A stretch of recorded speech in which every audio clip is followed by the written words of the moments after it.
একাকিত্বের যন্ত্রণায় গঙ্গায় ঝাঁপ দিয়ে মরতে চেয়েছিলেন। কলকাতা পুলিশের চেষ্টায় এই যাত্রায় প্রাণে বেঁচে গিয়েছেন বৃদ্ধা। মৃত্যু নিশ্চিত করতে হিসেব করে বেলা 12টার কাছে জোয়ারের সময় গঙ্গায় ঝাঁপ দিয়েছিলেন বছর 70-এর বৃদ্ধা কালিন্দী মণ্ডল। কিন্তু জোয়ারের জল তাকে না ডুবিয়ে ভাসিয়ে নিয়ে যেতে থাকে।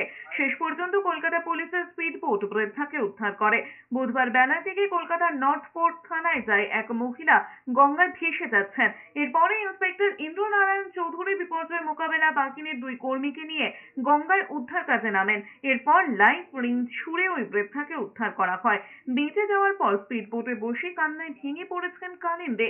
প্রাথমিক জিজ্ঞাসাবাদে পুলিশ জানতে পেরেছেন বৃদ্ধার স্বামী জীবন মণ্ডল প্রয়াত হয়েছেন।